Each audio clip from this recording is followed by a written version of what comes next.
आज की वीडियो हम देखेंगे क्लास 10th के न्यूमेरिकल्स लाइट चैप्टर के हैं। उसमें दिया हुआ कनकेव मिरर में है an object is placed at A distance of 12 centimetre from A concave mirror of radius of curvature इसका दिया हुआ 16 centimetre. Find the position of the image. तो हम पहले एक कनकेव मिरर बनाएंगे। कनकेव मिरर यहाँ बनी हुई है तो ऑब्जेक्ट डिस्टेंस हमको 12 से पहले तो हम रेडियस ऑफ कर्वेचर जब 16 दिया हुआ है तो ये जो मिरर ये पोल है तो पोल से सेंटर के बीच की दूरी को हम रेडियस ऑफ कर्वेचर बोलते हैं, जिसको हम आर से नोट करते हैं। तो आर चुन क्या हुआ 60 सेंटीमीटर। और हम जानते हैं कि फोकस लेंथ है रेडियस ऑफ कर्वेचर का आधा होता है, तो इसका जस्ट आधा पॉइंट यानी यहाँ फोकस है तो इसकी आधी दूरी क्या होगी, फोकस लेंथ होगी, ये रेडियस ऑफ कर्वेचर हो गया। तो ऑब्जेक्ट जो डिस्टेंस हमको क्वेश्चन में दिया हुआ है वो 12 सेंटीमीटर दिया हुआ है। तो 12 सेंटीमीटर जो है सेंटर ऑफ कर्वेचर और फोकस के बीच में कहीं पर होगा, तो इसीलिए ऑब्जेक्ट हम यहाँ पर रख दिए हैं, बीच में रख दिए, ठीक है। उसके बाद हमको बोलता है कि इमेज का पोजीशन क्या होगा, यानी इमेज कहाँ पर बनेगा। अभी तो फिलहाल एडस बीडस बनेगा, लेकिन कैसे बनेगा ये हम दिखाएंगे। पहले हम मिरर फार्मूला लगाएंगे, तब पता करेंगे कि एफ कहाँ पर बनता है। तो अभी यहाँ पर बनेगा, लेकिन क्यों बनेगा ये हम वीडियो के बाद में बताएंगे, लास्ट में बताएंगे कि क्यों बनता है। तो सबसे पहले हमको जो भी चीज़ दी हुई है क्वेश्चन के अकॉर्डिंग सबसे पहले वो लिख लेते हैं। और इसमें साइन कन्वेंशन का बहुत ध्यान रखना पड़ता है। तो इसमें निगेटिव साइन जो होती है पोल के लेफ्ट साइड में जितने भी चीज़ होते हैं सभी का साइन जो है निगेटिव लेना पड़ता है साइन कन्वेंशन अनुसार से। इसलिए कनकेव मिरर में लगभग सभी चीज़ ऑब्जेक्ट दूरी, image distance, focal length, radius curvature, ये सारी वैल्यू जो है वो नेगेटिव होती है। तो यहाँ से हम देखेंगे कि यू की जो वैल्यू है 12 सेंटीमीटर दिया हुआ था, हम 12 ले लिए हैं, नेगेटिव लेंगे क्योंकि लेफ्ट साइड है ऑब्जेक्ट जो है पोल के लेफ्ट साइड में है, नेगेटिव वैल्यू लेंगे। फोकल लेंथ जो है -8 सेंटीमीटर है तो -8 ले लिए, चूँकि रेडियस ऑफ कर्वेचर का आधा होता है इसलिए एफ इक्वल टू -8 हो गया, क्योंकि 16 का आधा क्या होता है 8 होता है। रेडियस ऑफ कर्वेचर को भी क्या लेंगे, नेगेटिव लेंगे, ठीक है।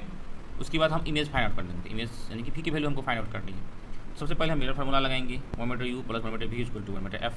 उसके बाद सारी वैल्यू को हम यहाँ पुट करेंगे 1/12, 1/b, 1/u सारी वैल्यू को पुट करेंगे तो 1/v इक्वल टू -1/24, यानी कि v इक्वल टू जो है माइनस निगेटिव वैल्यू आ रही है, यानी 24 सेंटीमीटर आ रही है। तो इसका मतलब 24 सेंटीमीटर कहीं ना कहीं सेंटर ऑफ कर्वेचर से दूर जा रही है। अब हम फिगर में देखते हैं -24 सेंटीमीटर किधर होगा।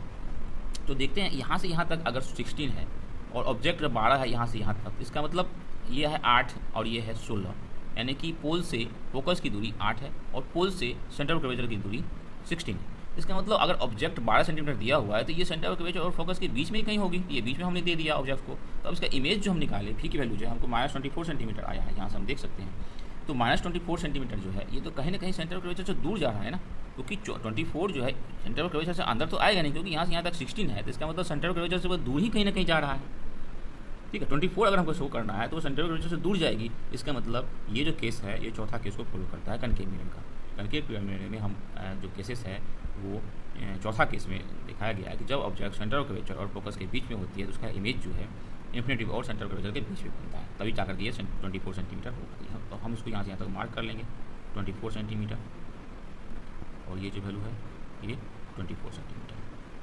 इसको थोड़ा सा और आगे कर लेंगे, इसको थोड़ा सा और आगे कर लेंगे तो ये जो वैल्यू है हमारा ये है हमारा 24 -24 सेंटीमीटर इमेज डिस्टेंस -24 सेंटीमीटर। इसको हम भी से मार्क करेंगे, ये इक्वल टू का साइन लगा देंगे 24 सेंटीमीटर। तो यही हमको निकालना था, फाइंड आउट करना था।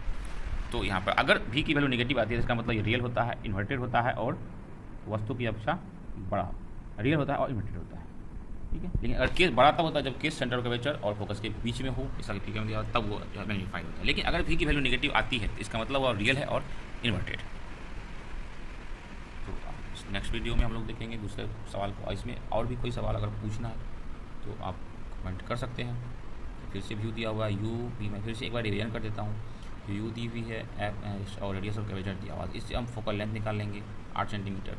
उसके बाद भी की वैल्यू को फाइंड आउट करनी है तो मिरर फार्मूला लगा देंगे। मिरर फार्मूला लगाने के बाद सारा कैलकुलेट करने के बाद हमको जो है 1/v इक्वल टू -1/24 आ रहा है। तो इसका मतलब भी की वैल्यू नेगेटिव आ रही है, जो कि मिरर के लेफ्ट साइड में है, रियल है और इन्वर्टेड है और ऑब्जेक्ट से बड़ा भी है।